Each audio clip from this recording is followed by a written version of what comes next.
बदलापूर अत्याचार प्रकरणातील आरोपी अक्षय शिंदे याचा पोलीस चकमकीत मृत्यू झाला।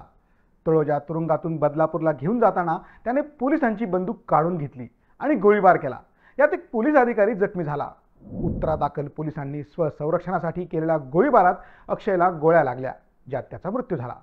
अक्षयचा एन्काउंटर झाला असं तुम्ही ऐकलं, मात्र राज्यात आणि देशात अशी घटना होण्याची काही पहिली वेळ नाही। आणि जेव्हा जेव्हा असा एन्काउंटर होतो तेव्हा तेव्हा अनेक प्रश्न उपस्थित होतात।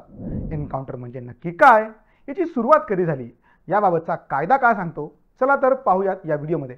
नमस्कार, मी श्रीकांत कांदे, तुम्ही पाहताय लेट्स मराठी। भारतीय घटना आणि न्यायपालिका या दोन्ही व्यवस्थेने पोलिसांच्या एन्काउंटरला चुकीचं ठरवलंय। अनेक एन्काउंटर प्रकरणात पोलीस अधिकाऱ्यांना शिक्षा देखील झाली आहे। मात्र असे असले तरी एन्काउंटर काही थांबले नाहीत, त्यामुळे गुन्हे देखील वाढत आहेत। एन्काउंटर हा शब्द भारतीय असून आशिया देशात त्याचा वापर केला जातो। एन्काउंटर साधारणपणे दोन प्रकारचे असतात, अर्थात हे देखील पोलिसांनीच ठरवले। पहिल्या प्रकारात एखादा आरोपी पोलिसांच्या किंवा सुरक्षा दलाच्या तावडीतून पळण्याचा प्रयत्न करतो आणि त्याला रोखण्यासाठी पोलिसांकडून गोळीबार केला जातो।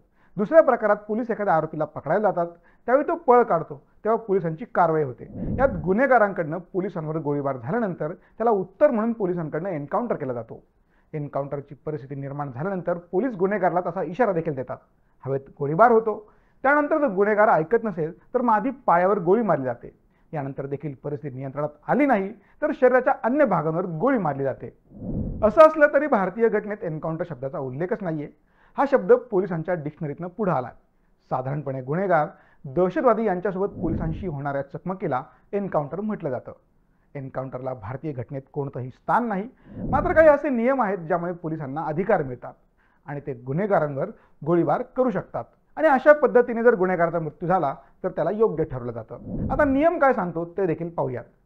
CRPC कलम 46 नुसार एखादा आरोपी अटक होण्यापासून वाचण्याचा प्रयत्न करत असेल किंवा पोलिसांवर हल्ला करत असेल तर पोलिसांना त्यावर कारवाई करता येऊ शकते। एन्काउंटरमध्ये होणाऱ्या हत्येला ज्युडिशियली किलिंग असं देखील म्हटलं जातं। भारतीय घटनेच्या 141 अनुच्छेदानुसार एन्काउंटरमध्ये विशिष्ट नियमांचं पालन झालं पाहिजे। 2015 साली न्यायालयाने पोलीस एन्काउंटर संबंधी काही सूचना आणि मार्गदर्शक तत्त्वे जारी केली होती। एन्काउंटरची न्यायालयीन चौकशी केली जाते। एन्काउंटरमध्ये सहभागी झालेल्या अधिकाऱ्यांना चौकशी संपेपर्यंत बढती किंवा पुरस्कार मिळत नाही।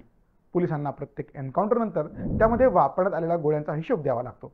जर योग्य नियमांचं पालन करून एन्काउंटर झाला नसेल तर दोषी अधिकाऱ्यांवर निलंबनाची कारवाई देखील केली जाते। अक्षय शिंदेच्या या प्रकरणानंतर विरोधकांनी वेगळ्या शंका उपस्थित केल्या आहेत।